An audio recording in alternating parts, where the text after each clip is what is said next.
versículo 8 e 9 de Filemão diz assim: por isso, mesmo tendo em Cristo plena liberdade para mandar que você cumpra o seu dever, prefiro fazer um apelo com base no amor. Eu, Paulo, já velho e agora também prisioneiro de Cristo Jesus. A versão de uma nova tradução, que é a linguagem de hoje, que é uma que eu tenho aqui, diz assim: por isso, como seu irmão, ele está referindo a Filemão, por isso, como seu irmão em Cristo, eu sei que tenho o direito de exigir o que você deve fazer, mas o amor que eu tenho por você me obriga a lhe fazer apenas um pedido. Olha que coisa linda e profunda. Talvez se você ler assim nesse primeiro momento, talvez seja exigir muito de você um entendimento que eu vou te dar através da ministração a partir de agora. Mas você vai entender comigo que coisa linda, que cuidado, que carinho, que respeito, que educação o apóstolo Paulo tem ao se referir, ao escrever ao irmão Filemão. Vamos orar? Pai, muito obrigado.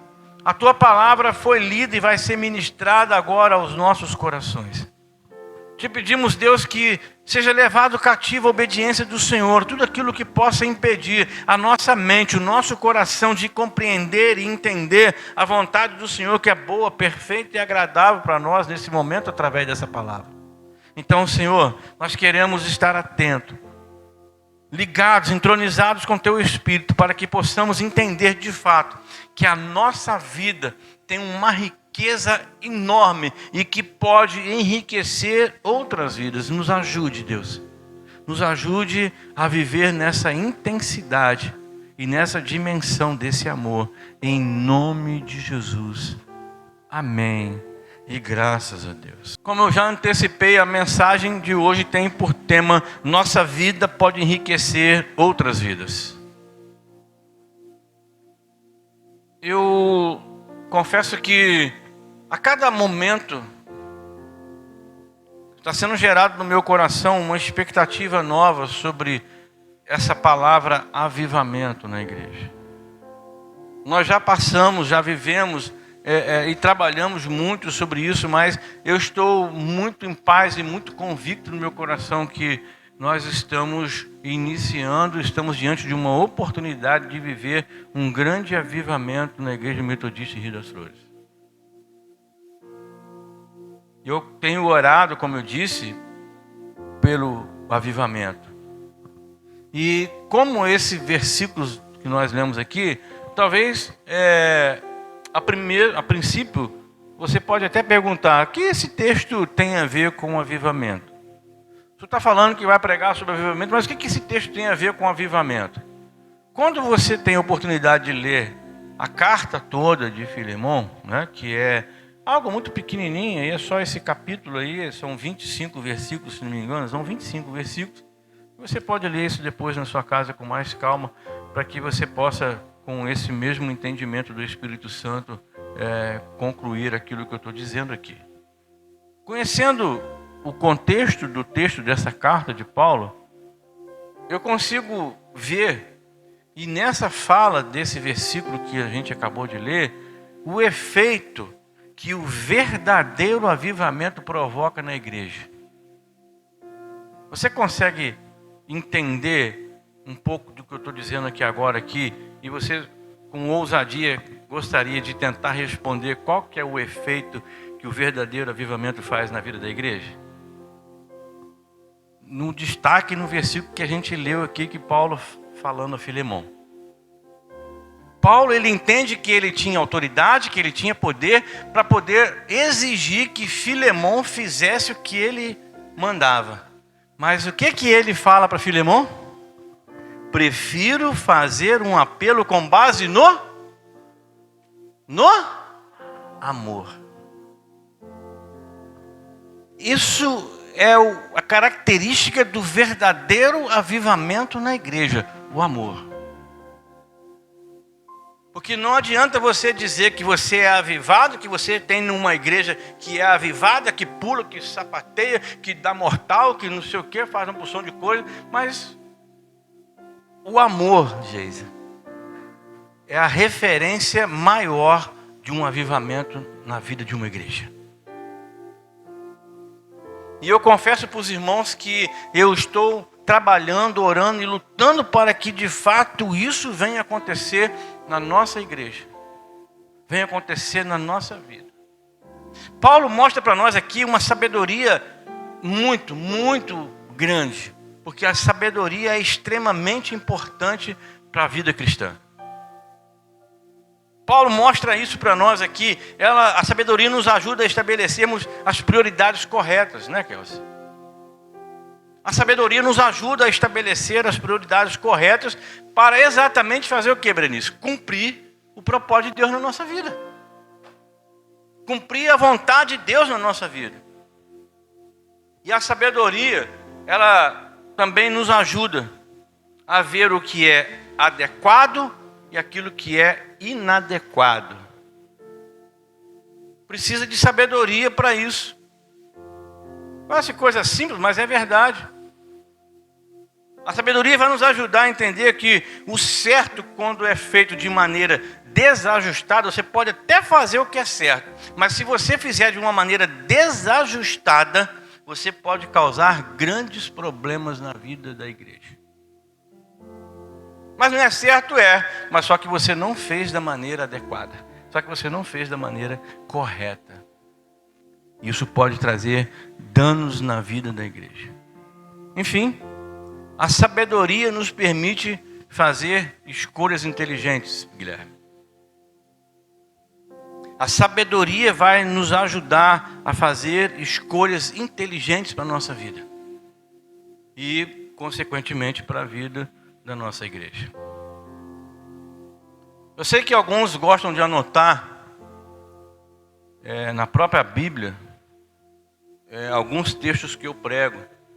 Eu fico feliz por isso, né? Mas você vai perceber aí, talvez quem tem isso anotado aí, que no dia 12 de maio do ano passado, 2021, eu preguei sobre Filemon. E nessa oportunidade nós lemos todos os versículos dessa carta que o apóstolo faz a Filemon. Só que a gente usou uma outra abordagem, trabalhou um outro sentido muito bacana, interessante também sobre isso. E só para recapitular, o conteúdo principal desse texto é Paulo desejando que o seu amigo Filemon acolha, receba de volta um escravo fugitivo chamado Onésimo, que provavelmente havia roubado Filemon. E ele vai embora. Ele vai para Roma. E lá em Roma ele ouve Paulo pregando, se converte, olha só que situação, se torna amigo de Paulo, e Paulo fala com ele assim: agora, cara, você tem que voltar lá e resolver a sua situação com Filemon. É ou não é uma situação interessante que só Deus pode fazer na vida de alguém? O cara comete um erro aqui, ele mete o pé, vai embora para outro lugar e pensa assim: cara, aqui ninguém está me vendo, ninguém sabe quem eu sou, né? Vou desfrutar do fruto do roubo. E numa das idas e vindas lá naquele lugar que ele está agora, totalmente anônimo, ele escuta Paulo pregando e lá ele aceita Jesus, se converte. E Paulo nessa carta manda para Onésimo, né, um pedido de intercessão. E Paulo sabia exatamente que a disposição do coração conta muito mais do que o próprio ato em si. Por isso que Paulo vai conduzindo e vai falando. No versículo 14, Paulo fala com Filemon assim: olha, mas não quis fazer nada sem a sua permissão. Nós falando aqui que Paulo fala com Filemon: olha, eu tenho o direito de obrigar você a fazer isso, mas olha, não quis fazer nada sem a sua permissão, para que qualquer favor que você fizer seja espontâneo e não forçado. Essa nova versão internacional tem uma tradução bem interessante, né? Um pouco mais esclarecedora, mas é bom que você tenha aí pelo menos no mínimo umas 2 ou 3 versões diferentes, para que você possa de repente ampliar o seu entendimento, né? sobre alguns textos bíblicos. E aqui Paulo está dizendo isso exatamente para Filemão. Ele falou assim: olha, eu não quero fazer isso com uma persuasão, não quero obrigar você a fazer isso, mas eu quero que a sua ação, a sua reação à minha ação seja espontânea. Você vai fazer aquilo que você quiser fazer, viu, Dani? Não é nada obrigado, não, você vai fazer aquilo. E Paulo deu a Filemão, olha só que coisa interessante. Você vê que Paulo foi um personagem muito avivado, muito cheio do Espírito Santo, muito preocupado com a igreja. Paulo poderia deixar essa situação para lá, não poderia? Vamos falar a verdade, poderia, não poderia? Paulo estava preso, gente. Quando ele manda essa carta para Filemão, ele estava preso em Roma. Ele poderia muito bem ficar quieto: cara, estou aqui na prisão, estou sofrendo aqui agora, vou ficar me preocupando com o Onésimo, com Filemão. Mas olha só como que o avivamento faz com que uma vida rica possa enriquecer outra vida. Paulo manda a mensagem para Filemão. Sabe qual o objetivo maior? Paulo estava dando a Filemão a oportunidade, Paulo estava dando a Filemão a chance de fazer a coisa certa. Esclareceu para Filemão a situação. Já leram agora? Ó, é contigo, Filemão. Se vira aí, Gabriel. Se vira aí agora. Mas Paulo, com uma visão ampla da igreja, a responsabilidade sobre a vida dele, de orar pelo avivamento, pelo crescimento da igreja, ele entende isso e ele coloca essa responsabilidade nas mãos de Filemão. A oportunidade de fazer a coisa certa. E aqui eu me apaixono ainda mais pela atitude de Paulo. Porque Paulo, ele não obriga, ele não usa da autoridade dele para que Filemão fizesse alguma coisa. Não, ele deixou. Prefere fazer um apelo com base no amor. Isso mostra para mim, isso mostra para nós a confiança que Paulo tem no ensinamento que ele tem diluído, que ele tem feito na vida da igreja, que ele estava... Nem vou dizer para você pastoreando pessoalmente, porque como eu disse, ele estava preso, estava longe. Mas olha que confiança que Paulo tem no ensinamento dele, viu? Olha, eu estou escrevendo isso aqui, mas eu prefiro fazer esse apelo, eu prefiro fazer esse contato baseado no amor. Para que você possa falar isso para alguém, você tem que ter um relacionamento com esse alguém, um relacionamento que ela possa ver de fato esse amor na sua vida, viu, Eliane? É dessa maneira. Porque Paulo deu a Filemão a oportunidade da vida dele enriquecer outra vida. Baseado no quê? No amor. Baseado no amor. E é isso que Paulo está dizendo para nós aqui, falando para nós, e isso serve para nós hoje, a igreja do Senhor, 2000 anos depois. Aí eu, como eu falei agora há pouco, percebe porque a sabedoria é extremamente importante para a vida cristã? Você já imaginou se Paulo fosse um cara grosso, ignorante, no sentido de lidar com as pessoas? Você acha que ele ia conseguir algum resultado com essa carta aqui? Se não fosse nessa base de optar pelo amor? Se ele fosse optar pela autoridade dele? Olha, Onésimo, não quero nem saber, você vai ter que fazer dessa maneira. Não ia dar certo. Mas só quem tem essa base do amor entende a riqueza que a vida dele é nesse amor, pode enriquecer outras pessoas. Eu tenho empenhado de fato, amado, para fazer da nossa igreja. Deus sabe disso. E vou abrir meu coração mais uma vez para você aqui. Eu tenho me empenhado para fazer da nossa igreja uma igreja família. Eu tenho me empenhado para isso. E vou continuar me empenhando para isso. Nós somos aqui, amado, uma família que gera e recebe filhos espirituais. O objetivo é esse. Porque o que mais nos une, amado, não é uma semelhança física. Não é, de repente, torcer para o mesmo time de futebol ou não. Ou talvez o que nos une, nós trabalhamos no mesmo lugar. Não, essas coisas são passageiras. Quando nós nos unimos aqui na igreja é para compartilhar da fé.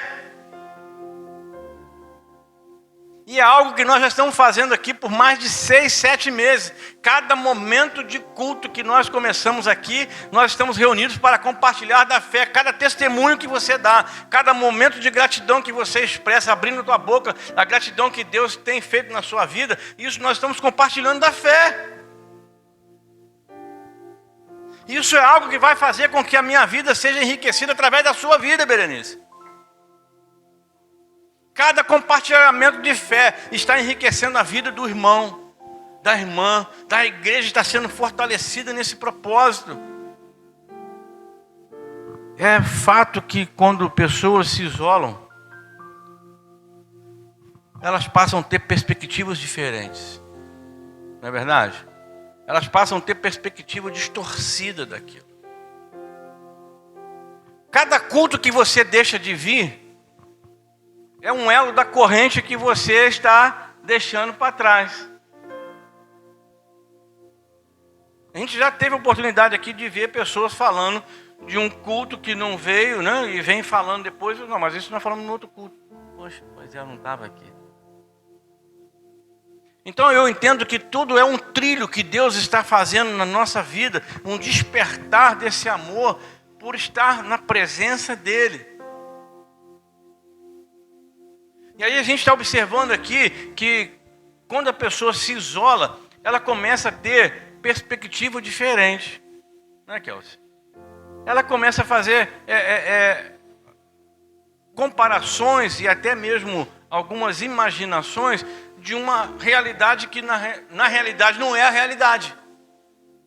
É uma suposição do que ela está tendo daquilo que está acontecendo, mas não é isso que acontece. E a gente fica pensando aqui, e eu digo mais uma vez, eu sempre tenho falado aqui, mais uma vez eu digo, avalie seus relacionamentos. Avalie os seus relacionamentos, porque eles são importantes na sua caminhada de fé. Você consegue entender isso? O seu relacionamento com outras pessoas, eles são importantes na sua caminhada de fé. Certamente, amado, na nossa caminhada, nós vamos encontrar pessoas que vão nos trair. Nós vamos encontrar pessoas que vão nos ferir. Não é verdade, Gustavo? Isso é fato, querido. Na nossa caminhada, nós vamos encontrar pessoas assim. Mas também nós vamos encontrar pessoas que vão estar do nosso lado, nos ajudando a passar pelas adversidades. Provavelmente você que está aqui na nossa igreja, hoje presente nesse culto, você provavelmente já viveu uma experiência de traição, de decepção, alguém que te iludiu. Mas também você perseverou e está aqui porque teve gente que está do teu lado nos momentos mais difíceis da tua vida. Glória a Deus porque você não desistiu. E a gente fica pensando na questão do avivamento, falando um pouco mais sobre avivamento. A gente fica pensando que avivamento não é uma coisa que você fabrica, né, Gabriel? Avivamento não é uma coisa que você fabrica. Vamos fazer um avivamento? Vamos lá construir, pegar. Não, não é. Um avivamento não é uma questão de você fabricar algo com isso. Não é dessa maneira que o avivamento funciona. Avivamento não se fabrica. Ele ocorre como uma ação divina. Se você olhar para o texto do capítulo 2 do livro de Atos, você vai ver. Você acha que aquelas pessoas ali fabricaram o avivamento? Não. Você vai ver lá e você vai ler uma palavrinha que está lá, que isso é do original, foi traduzido por português, né, do grego para nós. De repente. Amado, quando Deus quer assim. Ninguém ali estava esperando que iria acontecer. Foi de repente, um vento encheu aquela casa. E algo começou a acontecer. É de repente, o avivamento não se fabrica. Ele é uma ação divina.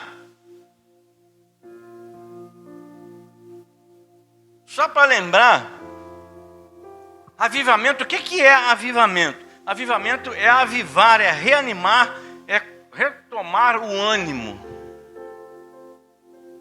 Cobrar o ânimo novamente. Avivamento significa um retorno à vida, em todos os sentidos.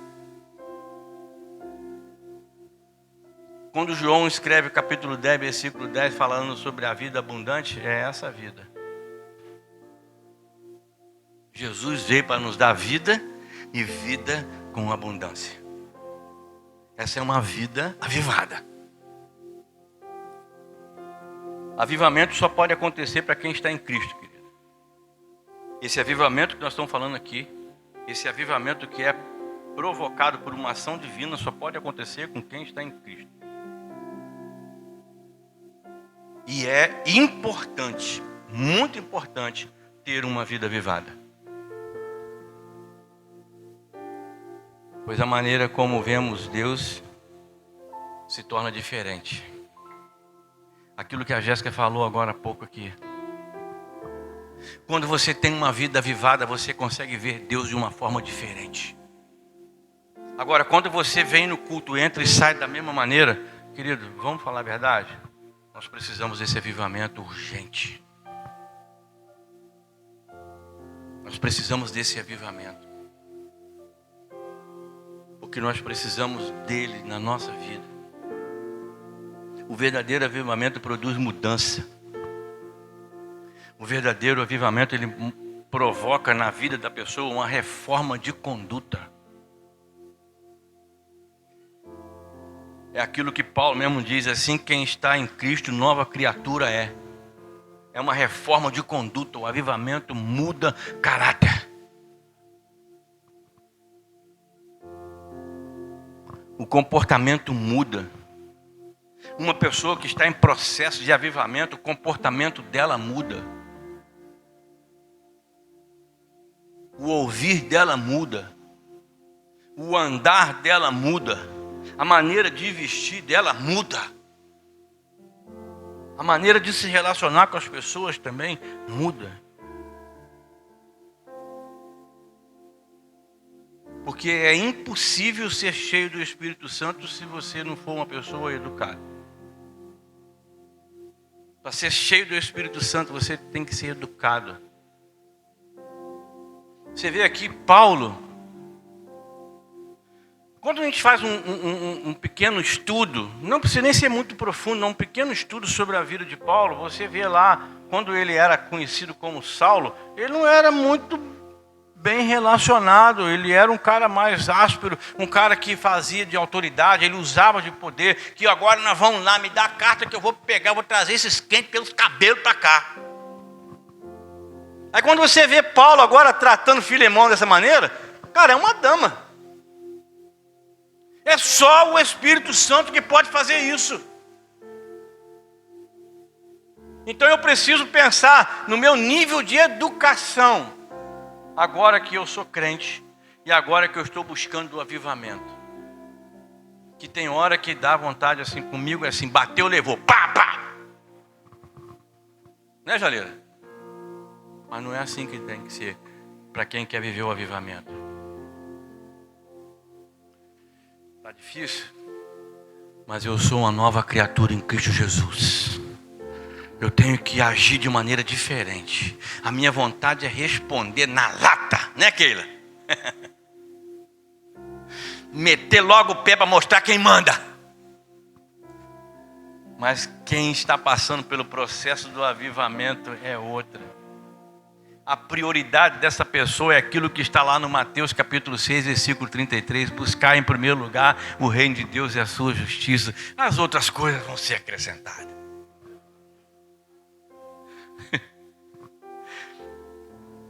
A gente passa a ter apetite pela palavra de Deus, né, Jéssica? A gente passa a ter fome pela palavra de Deus. Nós temos prazer em ler a palavra de Deus.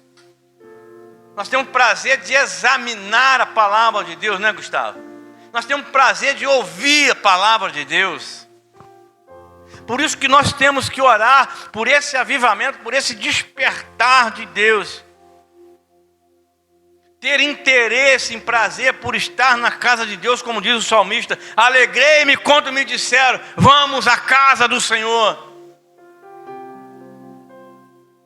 Nós estamos motivando, nós temos trabalhado, nós estamos colocando no culto de domingo, colocando no culto de quarta-feira, falando sobre a alegria, o prazer de estar aqui. Tem gente que está até aí para isso. Isso é falta de avivamento. Nós precisamos ser avivados, nós precisamos ter prazer de estar na casa do Senhor.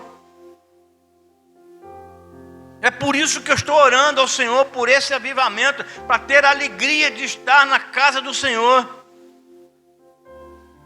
Ter prazer de participar da escola dominical. Ter prazer de manter a comunhão com Deus e viver uma vida de santidade. É muito gostoso, é muito bonito. Eu creio que o avivamento começa aqui no templo. Eu creio. Creio que começa na igreja. Pois o pecado no templo compromete o avivamento. Se nós não tivermos uma vida de santidade aqui no relacionamento uns com os outros, isso compromete o avivamento. O pecado permite que vários itens substituam a nossa agenda.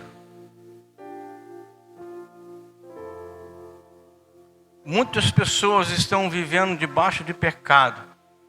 E não sente prazer de estar aqui. Sabe por quê? Porque aqui vai ouvir uma palavra que vai levar a uma reação, uma mudança de conduta. E tem gente que prefere, não, deixa do jeito que está.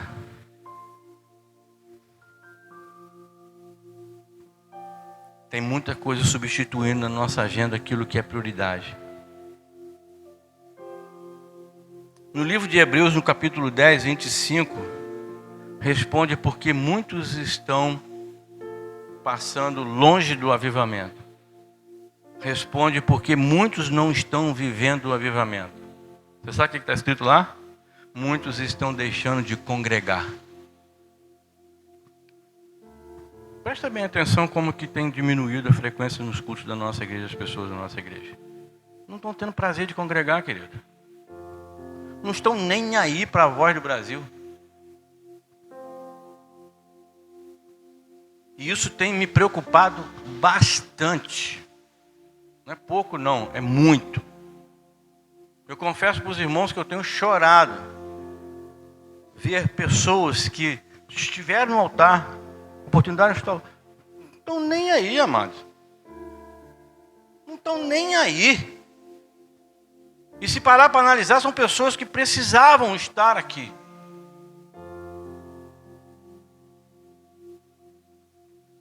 Isso já está na Bíblia.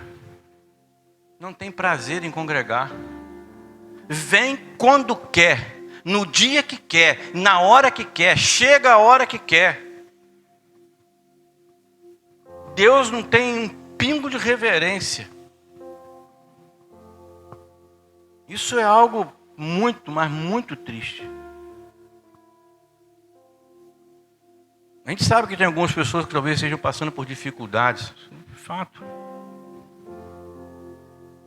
Mas se tiver alguém passando por tempos difíceis, tempos de dificuldade, olha só o que o salmista diz no Salmo 138, versículo 7, até um bom conselho. Embora eu ande no meio da angústia, tu me revivificas contra a ira dos meus inimigos. Estende a tua mão, a tua destra me salva. Você pode passar por luto, você pode passar por dificuldade. Eu não estou aqui querendo dizer isso não. Mas estou dizendo para você que existe uma solução, existe uma resposta de Deus. Se você está passando por algum tipo de desânimo, de luto, de dificuldade. Está aí, ó. Embora eu ande no meio da angústia, da dificuldade, Tu, Senhor, me revivifica. Isso é lindo, é profundo demais. E como eu disse no começo, eu estou fazendo constantemente esse tipo de oração. Aviva-nos, Senhor, outra vez. Aviva, Senhor, outra vez. A começar em mim. Eu preciso disso na minha vida. Eu preciso mais de Deus na minha vida. Porque quando o avivamento de fato acontece, ele afeta a relação com os perdidos.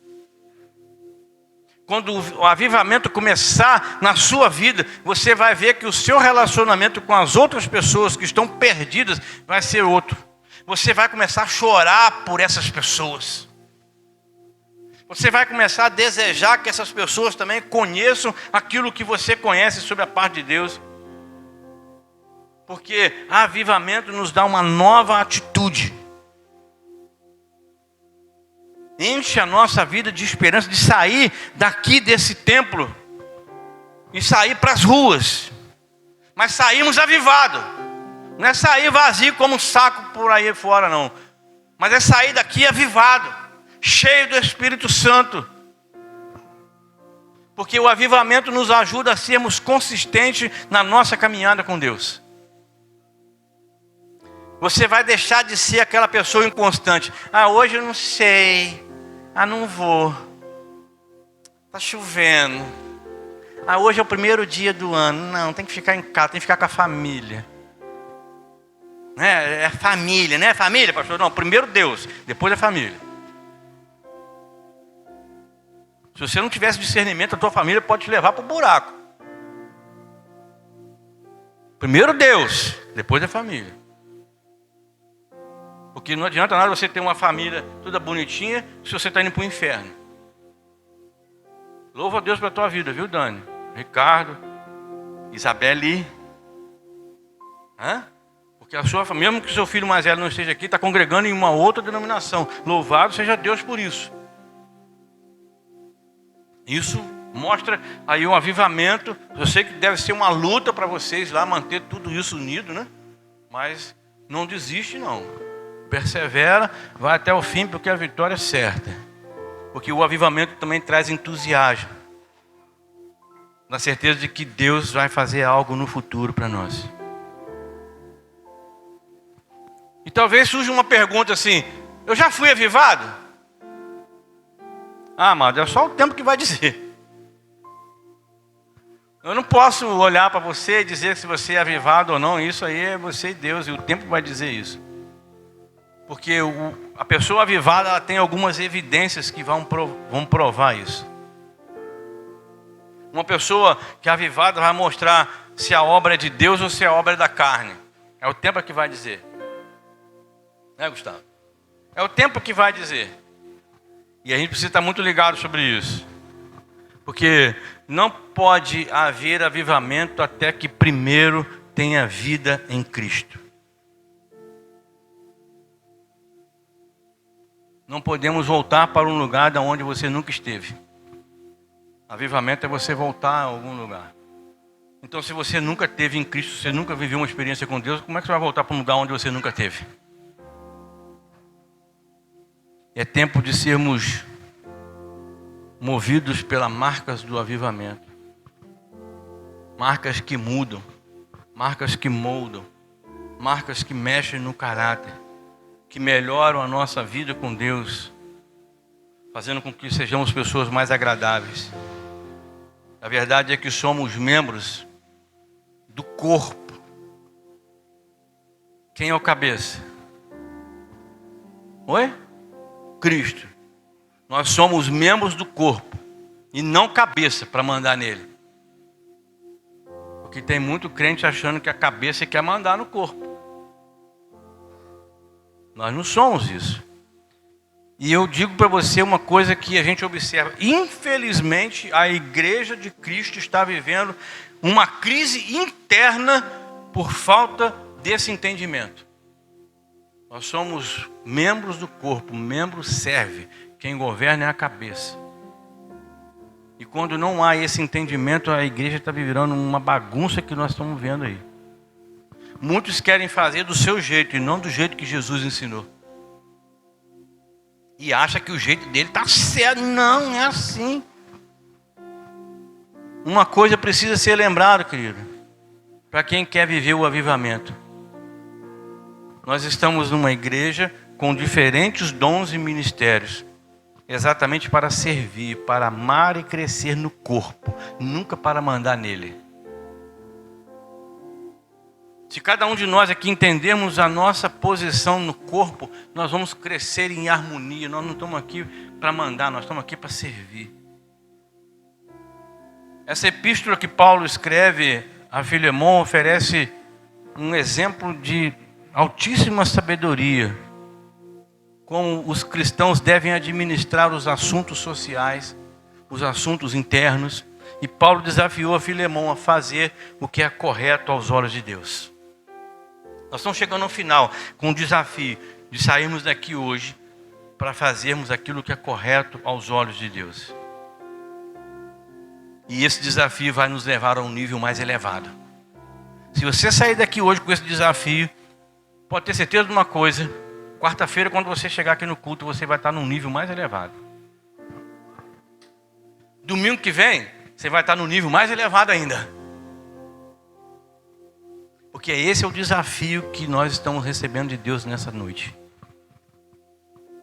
E também nós temos que lembrar que o amor a Deus, esse amor que Paulo coloca aqui em xeque para Filemon, é o amor que perdoou os nossos pecados.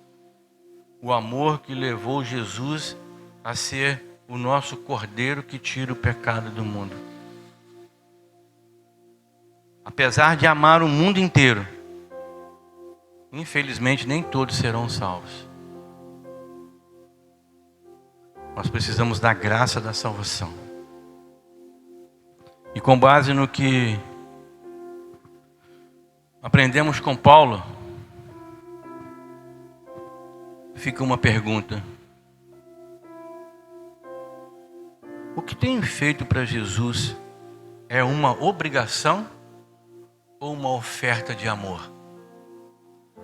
Fica essa pergunta para você. Uma pergunta que o Espírito Santo de Deus gerou no meu coração. E confesso para vocês que doeu. O que eu estou fazendo, o que você está fazendo para o Senhor é uma obrigação ou é uma oferta de amor? Não precisa me responder. Ore ao Senhor. Responda no seu secreto com Deus. O cristão deve ser conhecido por sua generosidade, querido, e não pela sua prosperidade. Porque tem muito crente aí querendo bater no peito, mostrando: tá vendo, isso aqui foi Deus que me deu. Foi Deus que me deu. Mas na hora de ofertar em amor, na hora de ser generoso, a mão está para trás. Tem muito crente querendo ser conhecido pela prosperidade, não pela sua generosidade. Guarda isso no teu coração. E eu quero encerrar fazendo... Paulo, como eu disse, ele fez várias orações que são tidas assim como lindas demais. Mas eu quero encerrar esse momento agora, fazendo a oração que Paulo fez na própria carta de Filemon, aí no versículo 6. Uma oração que valoriza os nossos relacionamentos em nossa jornada de fé. Paulo diz assim: oro para que a comunhão que procede da sua fé seja eficaz no pleno conhecimento de todo o bem que temos em Cristo Jesus. Olha que oração linda que Paulo faz aqui com a Filemon. Eu estou orando para que a comunhão que procede da sua fé seja eficaz. Paulo já estava trabalhando todo o terreno, preparando todo o terreno. Aí na outra tradução diz assim: peço a Deus que a fé que une você a nós faça com que compreendamos mais profundamente todas as bênçãos que temos recebido na nossa vida por estarmos unidos com Cristo. Guarda isso no teu coração, meu amado. Guarda isso no teu coração, minha amada. Decida você também viver o avivamento. Tem um cântico, né, Jéssica, alguns anos atrás que saiu, foi lançado, que a gente cantava muito. Eu decidi viver o avivamento. É mais ou menos isso, não é isso? Decida você também viver o avivamento. Porque nós precisamos ser mensageiros de Deus na vida dos nossos amigos, dos nossos irmãos, das pessoas que nós nos relacionamos. Para que por meio da nossa vida, pelo nosso conhecimento, muitas outras pessoas sejam enriquecidas. A sua vida pode enriquecer outras vidas.